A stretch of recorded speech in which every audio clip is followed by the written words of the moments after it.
कि अभी इस समय पार्लियामेंट सेशन चल रहा है और ये पार्लियामेंट का बजट सेशन है। केंद्र सरकार ने अभी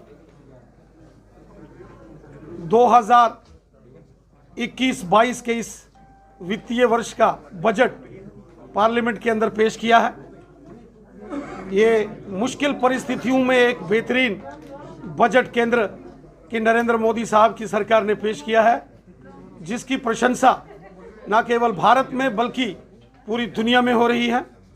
इसी संदर्भ में आज हमारे बीच मोदी सरकार में जम्मू कश्मीर से हमारे केंद्रीय मंत्री माननीय डॉक्टर जितेंद्र सिंह जी हमारे बीच में हैं। मैं आदरणीय डॉक्टर जितेंद्र सिंह जी से निवेदन करता हूं कि इसी विषय पर आज की प्रेस वार्ता में मीडिया के साथियों को संबोधित करें। डॉक्टर जितेंद्र सिंह जी।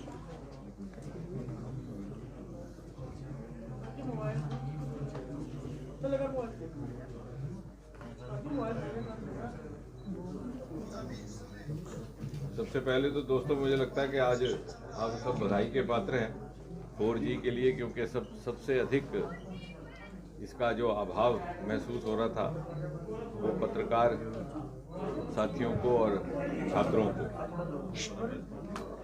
मुझे लग रहा है कि इस मांग की पूर्ति के बाद कम से कम अध्यक्ष जी से एक दिन के लिए और कोई मांग नहीं रखी जाएगी। अब जैसा कि कहा गया, आज देश भर में जो अभी 1 फरवरी को बजट प्रस्तुत किया गया उसको लेकर के कार्यक्रम आयोजित किए जा रहे हैं। इसका जो आर्थिक पहलू है वो तो आपने देख लिया, अध्ययन भी कर लिया, उसके ऊपर टिप्पणियां भी हुई हैं, लेख भी छपे हैं, बहुत ज़्यादा चर्चाएं भी होती रही हैं।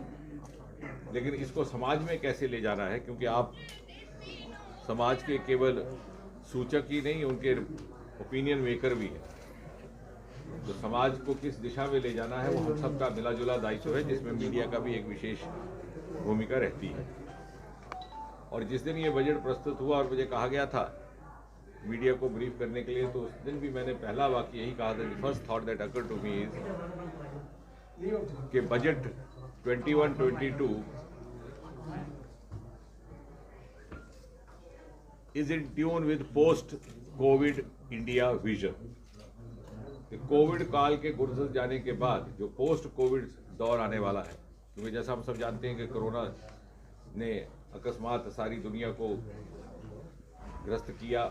We were not prepared, none of us was prepared. लेकिन जिस प्रकार भारत उभर करके आया है एक उदाहरण बन करके विश्व भर में, और उसका सर्वश्रेष्ठ श्रेय जाता है प्रधानमंत्री मोदी जी को, उनकी कार्यशैली जिसमें जो वो निर्णायक भी हैं, जिसमें वो निष्ठावान भी रहते हैं, both decisive as well as preemptive in his approach. जो अर्ली लॉकडाउन उसका एक उदाहरण है।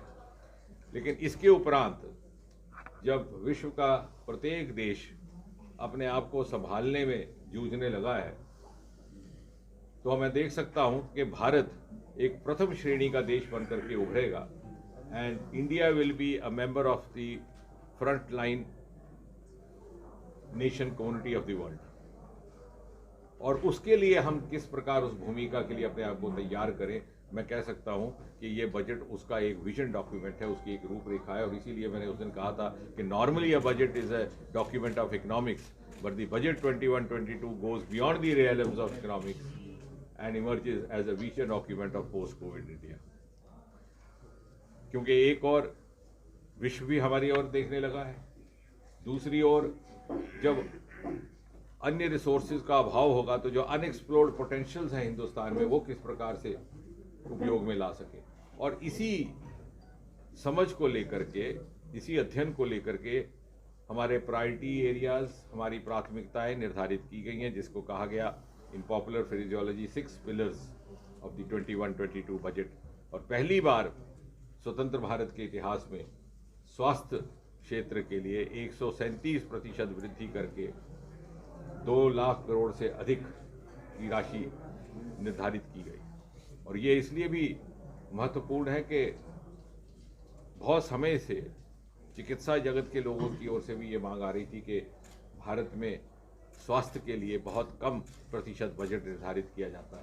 उसके अनेकों कारण हैं, क्योंकि हमारे समाज में भी health is taken for granted, हमारी आर्थिक स्थिति भी इस प्रकार की नहीं रहती कि जहां आयुष्मान से पहले इंश्योरेंस का भी कोई प्रावधान नहीं था, जहां लोगों को 2 वक्त की रोटी की प्राथमिकता और चिंता रहती है और दवाई औषधि की तरफ उनकी प्राथमिकता नहीं जाती अपनी परिवार और संतान को पालने की चिंता में। ऐसे देश में एक प्रोग्रेसिव सोच लेकर के, क्योंकि जैसे मैंने कहा कि हमने अपने आप को अगली भूमिका के लिए तैयार करना है, पहली बार एक departure from the earlier practice करके, दूसरा हमारा इंफ्रास्ट्रक्चर पर बल, जिसमें हमारे रोड हाईवेज, हमारे रेलवेज, जैसे मैं अभी कह भी रहा था, अभी वार्ता संपन्न हुई कि हाईवेज पर बहुत बल दिया गया। पूर्वोत्तर में सबसे अधिक हमें यही दिक्कत रहती थी कि कनेक्टिविटी ऑफ ट्रांसपोर्ट का अभाव। 2014 में जब ये सरकार आई तो 4-4 महीने बारिश के बाद सड़कों में पानी रहता। कम से कम 2-3 प्रदेश ऐसे थे जहां किसी ने रेलगाड़ी नहीं देखी थी, हवाई अड्डे अभी बने नहीं थे। 5 साल के बाद आज North East is being cited as a example of development model, और प्रधानमंत्री जी का आदेश है कि वही फोकस अब जम्मू कश्मीर पर भी दिया जाए, जिस पर आपका एक्सप्रेस रोड कॉरिडोर बनने वाला है। जिस प्रकार बिकॉज अ कंट्री, जैसे जॉन कैनेडी ने कहा था कि America is great not because of is known not because of great highways but it is great because of great highways. तो हाईवेज का बनना, कनेक्टिविटी ऑफ ट्रांसपोर्ट के कारण बहुत सारे